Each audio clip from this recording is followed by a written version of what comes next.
Speaker, sir, I rise in support of Budget 2026. It is a careful budget, a responsible budget, but more importantly, it must be a budget that reassures Singaporean workers who are anxious about their place in the changing economy. We are living through an in-between moment. Technology is moving faster than jobs. AI is advancing faster than wages. Foreign investments are creating much fewer jobs than before. Economic growth is not always translating into worker confidence. Workers tell us this very plainly. They worry about job security. They worry about cost of living. They worry about whether the next disruption will be theirs. If we ask workers to work hard, upgrade, adapt, we must also ask the economy to deliver real outcomes for them. When workers do everything right but still feel left behind, the problem is not their effort, it is the system.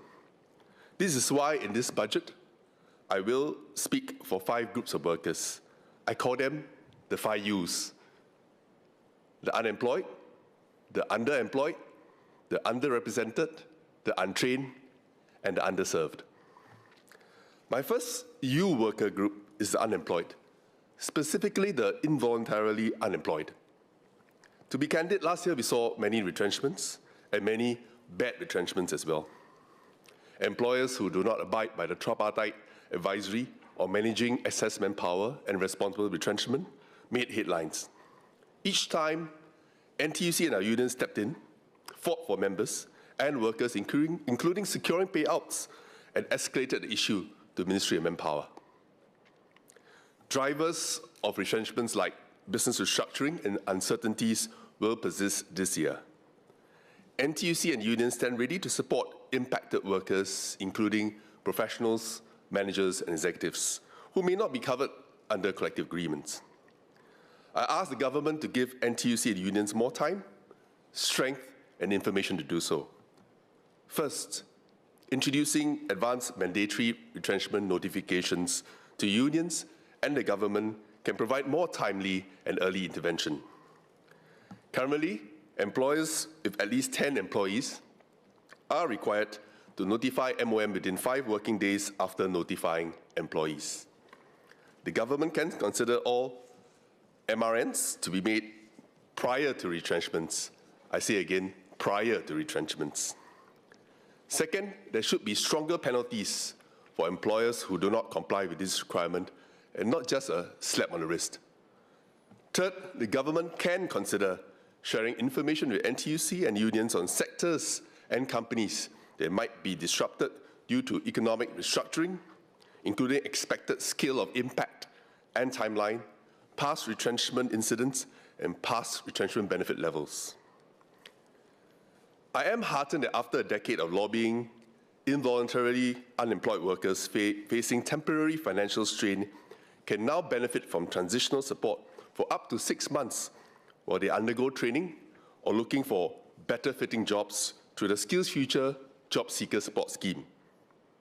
According to NTUC's most recent survey on economic sentiments, about 40% of almost 1,000 workers expressed concerns about losing their jobs.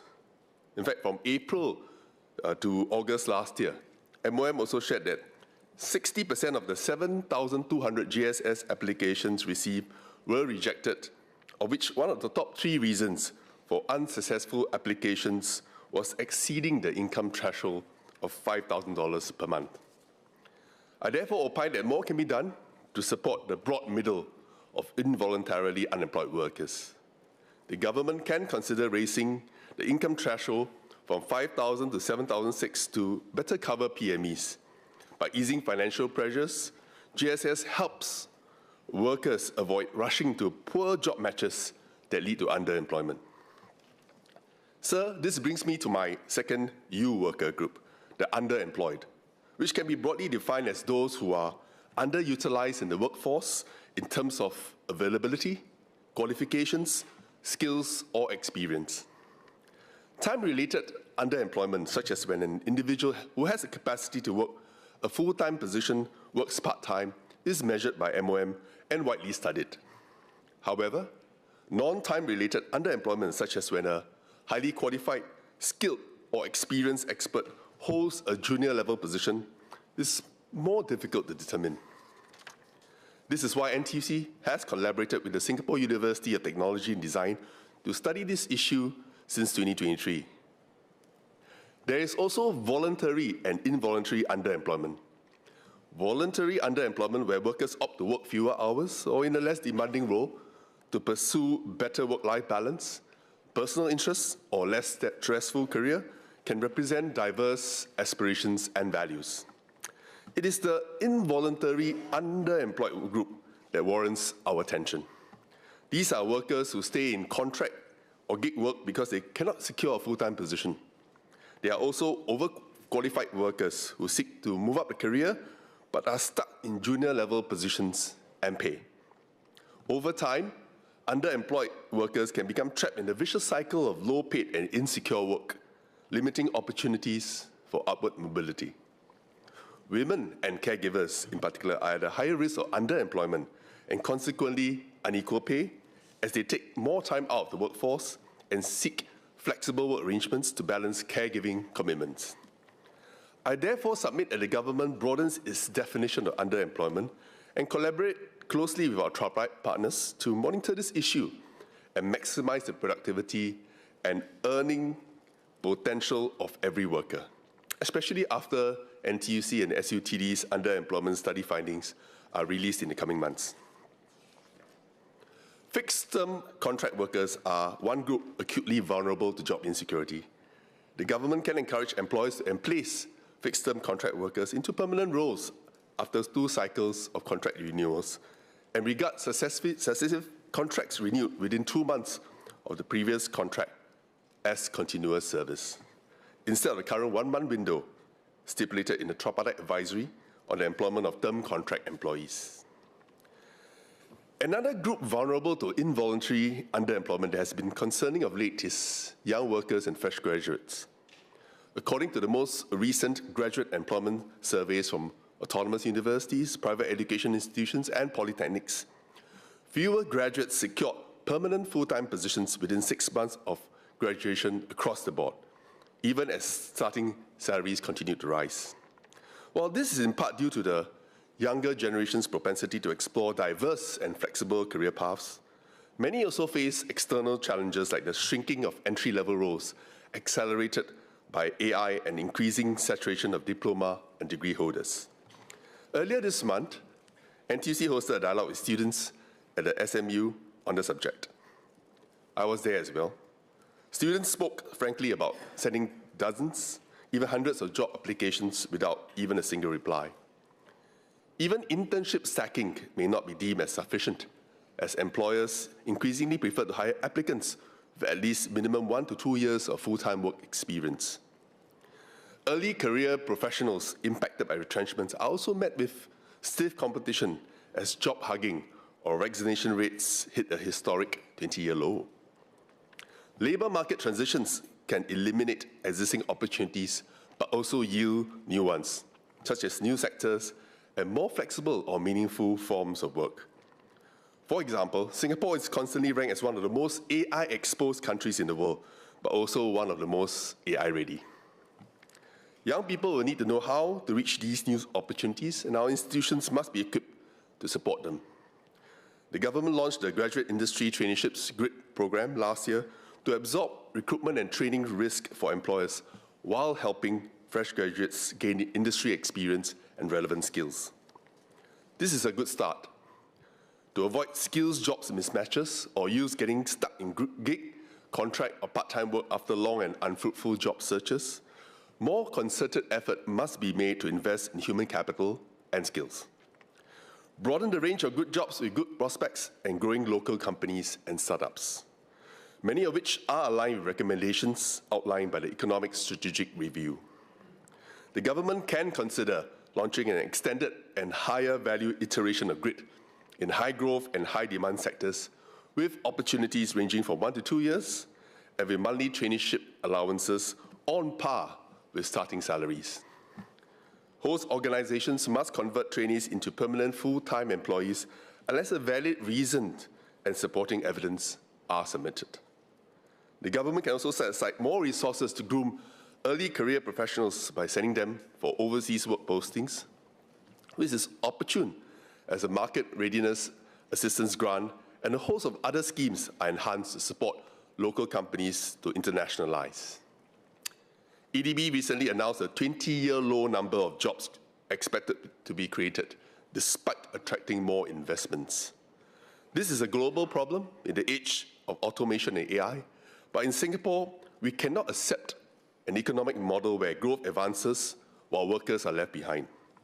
Structured career pathways and raised wages should continue to be encouraged in traditionally undervalued fields with unmet demand like the skilled trades, education, and care services.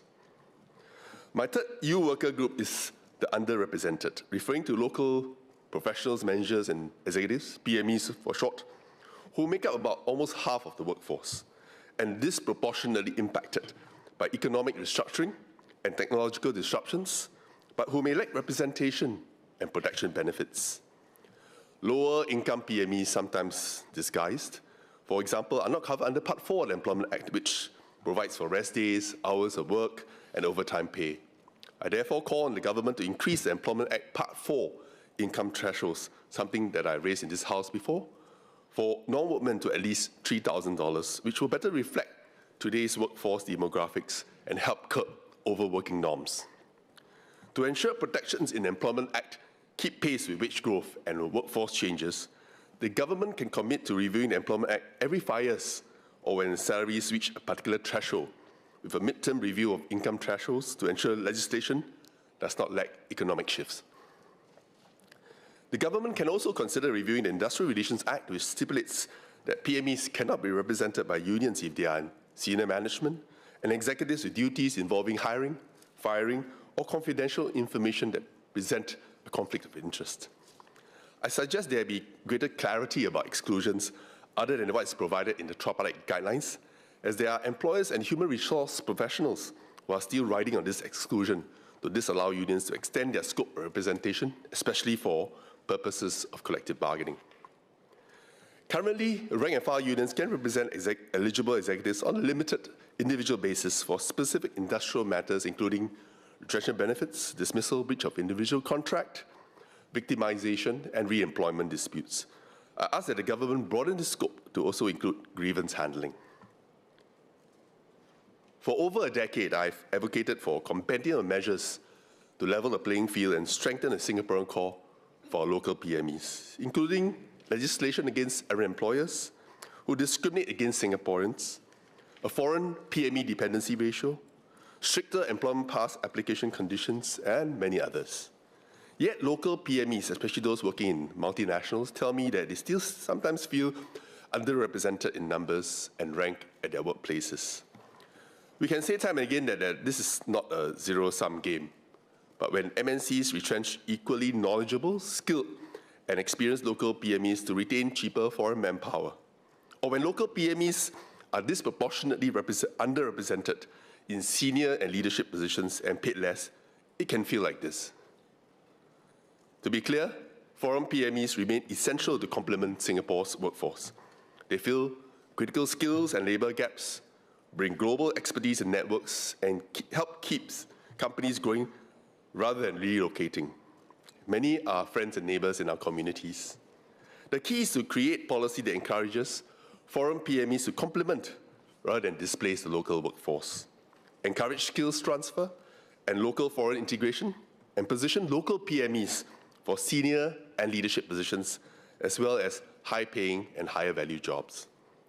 I therefore welcome the government's decision to raise the qualifying salaries for EP and S-Pass holders, to maintain the quality of EP and S-Pass holders as wages rise. But government also needs to watch for parity of Singaporeans who do the same work and are paid similarly and work alongside some of these S-Pass and EP holders. I also continue to call on the government to monitor, previously coined as the triple-week companies and sectors, and encourage them to improve their workforce profiles by removing preferential tax or not awarding public sector contracts for recalcitrant companies. The government can also consider awarding bonus points under the Complementarity Assessment Framework, COMPASS for short, based on the proportion of Singaporeans in management positions. My fourth U worker group is the untrained. Unlike other countries where unions often must lobby for uneven training and upskilling opportunities, Singapore continuously doles out funding and promotes CET as a national priority. Today, we enjoy a wide range of causes and schemes like Skills Future credits to improve accessibility. However, there remains a minority of workers who have not accessed these resources we can work to reach. During Skills Future's 10th anniversary last year, I suggested to consolidate efforts and streamline offerings across different arms of the CET ecosystem, including NTUC's E2I, WSG, SSG, training providers, and the various institutes of higher learning to control quality and prevent overlap. I'm glad that the government considered the recommendation and created now, or are going to create now, a one-stop shop agency for skills training, career guidance, and job matching services by merging WSG and SSG. A next step could be enhancing career conversion programs to cover even more sectors and increase offerings. As the transition to an AI-driven economy approaches, NTUC has launched its AI Ready Singapore initiative to strengthen workers' long-term employability through learning and applying AI skills to daily work. NTUC will roll out AI training pathways and subsidize up to 50% of subscription costs of eligible AI tools for members for an initial period of 2 years, notwithstanding a tripartite standard on ethical and non-discriminatory use of AI in recruitment, performance, promotion, and termination can boost the AI readiness of Singapore's workforce. The government can also encourage employers to partner unions to start upskilling and or redeploying impacted staff early on. Together, we will move AI literacy to AI fluency for every worker, every department, every company, and every industry, so that no worker is left behind. My fifth and final U worker group is the underserved, referring to persons with disabilities and ex-offenders. The uplifting employment credit for ex-offenders and the enabling employment credit for persons with disabilities, which provide employers with wage offsets to enhance employment support for disconnected individuals and widen our labour pool, are commendable initiatives. I hope that the government continues to embed inclusive hiring into mainstream workforce policy to unlock underutilised potential and ensure all workers can contribute fully and justly, as well as to boost the employment and employability of ex-offenders and persons with disabilities. I note that the UEC scheme ended on December 2025, and I ask that an extension be considered. I contend that diversity, equity, and inclusion in workplaces should not be a compliance obligation, but treated as workforce infrastructure. This means equipping managers and HR with the skills to productively operate a team with different needs, entrenching flexible work arrangements as a norm, and avoiding cliff effects in policy support. A person with disabilities and ex-offenders are more likely to be concentrated in lower wage and lower skilled jobs and sectors that have higher rates of unemployment and or underemployment. And a more concerted effort can also be made to prevent reproducing inequalities for these two groups. Sir, in conclusion, in this era of AI, aging, and global uncertainty, Singaporeans are not asking for guarantees. They are asking for fairness, they are asking for opportunity, they are asking that effort be rewarded. That is why this budget must work for the 5 U's: the unemployed, the underemployed, the underrepresented, the untrained, and the underserved. In a time of transition, we will only succeed if you and me move forward in unity. Mr. Speaker, sir, I support the budget. Thank you.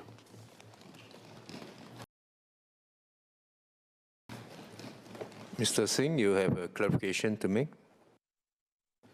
Thank you, Mr. Speaker. I refer to the point made by the Honourable Member on advance retrenchment notifications. The